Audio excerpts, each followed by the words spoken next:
দিকেও দেখছে। ডাক্তার কি বলেছে? ডাক্তার 15 টাকার টিকিট দিয়েছে। নিজের বাপের মরণের কথা এমন হালকা করে বলছিস কেমন করে? জীবনকে হালকা করে না দেখলে দুঃখে ধরে জমে জমে জীবনকে ঢেকে ফেলবে যে।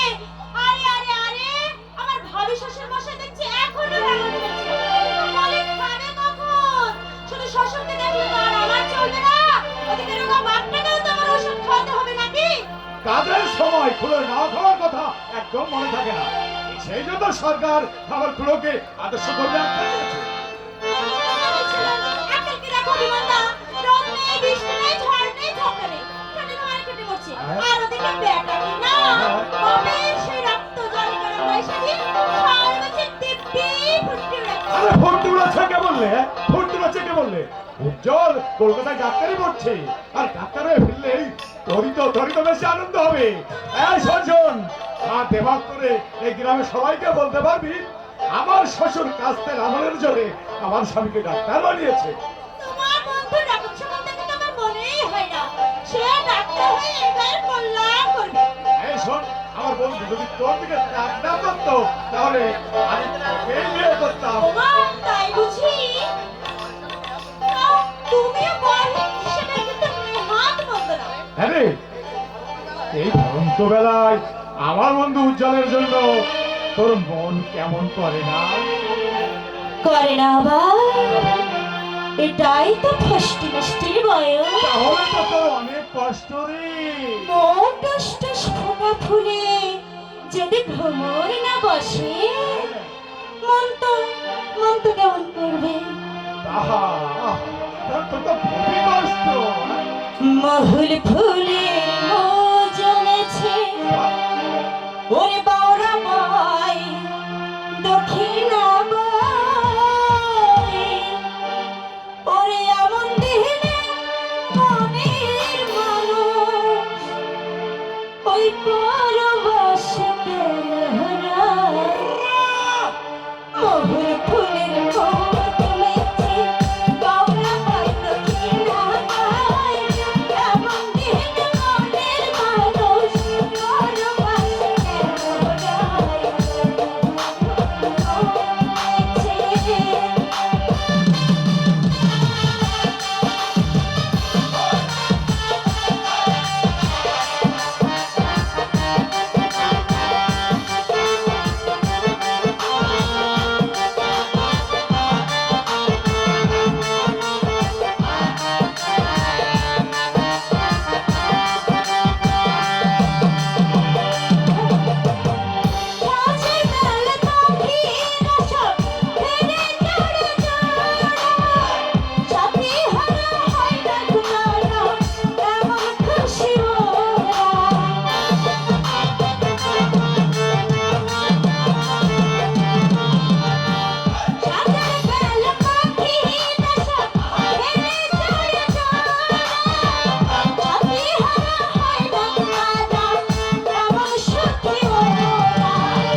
খালি পড়া চোখে দূর থেকে খাওয়ার করতে না পারলেও গলা শুনেই বুঝতে পেরেছি আমার সুনন্দা মা ছাড়া আর কেউ নয়। ছানি পড়া চোখ দিয়ে আর কতদিন হচ্ছে দুটো খেয়ে মনে শুনি ছানটা কাটিয়ে ফেলে দিতে পারো। কাটাবো রে কাটাবো। আরে ঘরে ডাক্তার থাকতে পয়সা খরচ করতে যাবো কেন? আমার উজ্জ্বল ডাক্তার হয়ে ফিরে আসুক, সেই আমার চোখের ছানি কেটে দেবে। কবে ছেলে ডাক্তার হবে তখন নাকি চোখের ছানি কাটাবে, ততদিনে ছানিতে চোখ ঢেকে তুমি যদি একেবারে অন্ধ হয়ে যাও। হবো না, হবো না। আরে উজ্জ্বলের পাশ করে ফিরে আসতে আর বেশি দেরি নেই। সারা গায়ে একটা ভালো ডাক্তার নেই, কত বড় দুঃখের কথা বলো তো অভিমান। দুঃখের কথা তো বটে খুলো, তবে উজ্জ্বল ডাক্তার হয়ে ফিরলে এই গায়ের মানুষের আর কোনো দুঃখ থাকবে না। আমারই জয় জয়কার হবে। সবাই বলবে মুকুন্দ হালদার এতদিনে একটা কাজের মতো কাজ করেছে।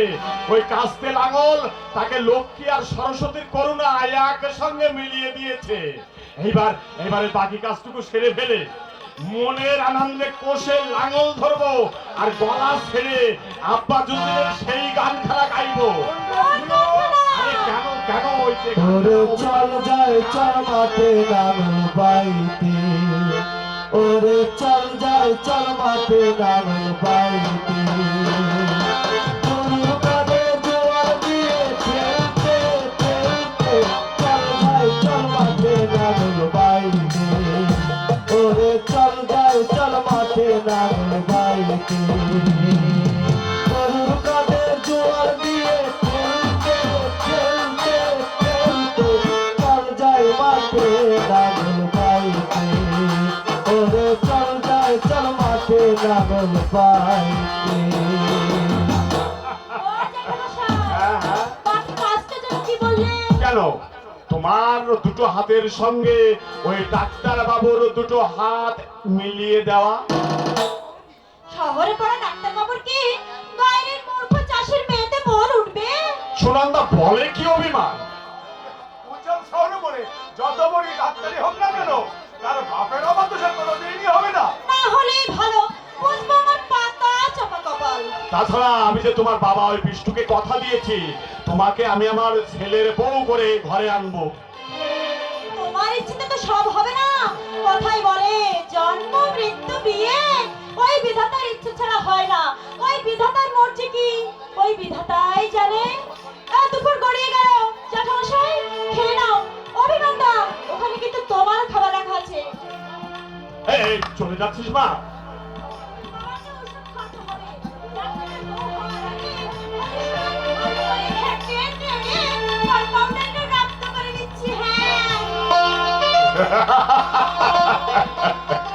ভারী লক্ষ্মী মেয়ে সুনন্দা।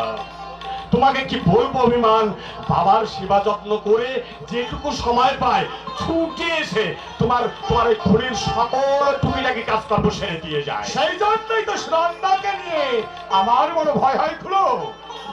এতখানি মেলামেশার পরে যদি ওদের বিচ্ছেদ ঘটে, আরে ওদের মেয়েটা পাগল হয়ে যাবে। বিচ্ছেদ করতে আমি দেব কেন? উজ্জ্বল আমার তেমন ছেলেই নয়। ভালো কথা অভিমান, তুমি তো রোজই সন্ধ্যায় উত্তর পাড়ায় ওই হারিম ফিরে যাও। হ্যাঁ। যদি সদাশয়ের সঙ্গে দেখা হয় তাহলে তাকে বলো কাল সকালে আমি একবার যাব, তার সঙ্গে আমার একটু জরুরি দরকার আছে। সেই তোষকটার সঙ্গে তোমার আবার কি কথা খুলো? জমি 3 বিঘে বন্ধক না দিলে আর বোধহয় চলবে না অভিমান। তোমার তো জমি মাত্র 3 বিঘে খুলো। উজ্জ্বল চিঠি দিয়েছে, সামনে তার পরীক্ষা, অনেক টাকার দরকার। তাছাড়া আমি চিন্তা করে রেখেছি আগামী 28শে ফাল্গুন ওদের বিয়ের কাজটাও সেরে ফেলবো। আরে টাকার জন্য কেন ভাবছো অভিমান? উজ্জ্বল পাস করে ফিরে এলে ওই জমি ছাড়াতে আমার কতক্ষণ। এখন চলো দেখিনি, চলো ওই বটতলায় বসে খাবার গুলো আমরা খেয়ে নিই, চলো। উজ্জ্বল আমার বন্ধু, তবু জানি না সামনের দিনগুলো কেমন যাবে। তবে ঈশ্বরের কাছে কায় মানবকে প্রার্থনা করি উজ্জ্বল যেন সত্যি সত্যি উজ্জ্বল রত্ন হয়ে এই গ্রামের সবার মুখ উজ্জ্বল করে। আরে করবে রে, করবে করবে। সেই জন্যই তো অনেক আশা নিয়ে আমি ওর নাম রেখেছি উজ্জ্বল। এখন চল দেখিনি, চল চল খাবার হ্যাঁ, দাবার চলো চলো, চলো চল চল।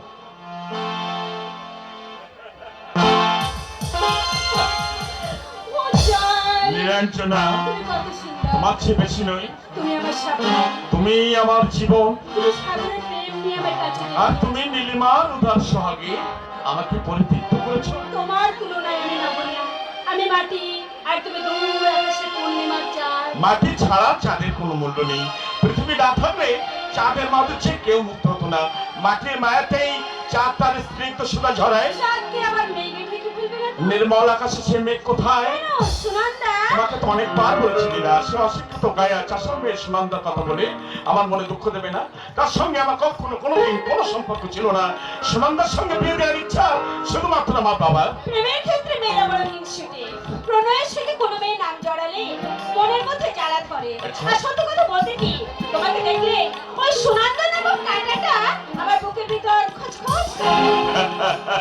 ভয় নেই প্রিয়তমা, সুনন্দা আমার জীবনের অপ্রয়োজনীয় এক টুকরো কাজ, আর তুমি চির আদরের অমূল্য রতন হীরা, কাছের শপথ হীরা।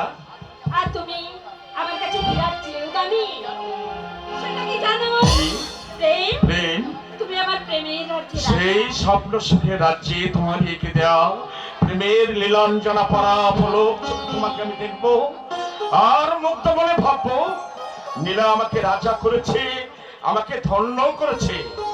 সত্যি সত্যি নীলা, অখ্যাত গ্রামের এক চাষার ছেলেকে যে রঙিন জীবনের সাথ মিলিয়ে দিয়েছো, তা যে ছিল আমার কল্পনার অতীত। যে জীবনে উন্মাদনা নেই, মাতন নেই, সেই জীবনকে আঁকড়ে ধরে থাকলে অপরক এক শ্রেণীর লোকের কাছ থেকে বাহবা পাওয়া যায়, হ্যাঁ। কিন্তু জীবনটাকে ইচ্ছা মতো ভোগ করা যায় না। তুমি ঠিক বলেছো।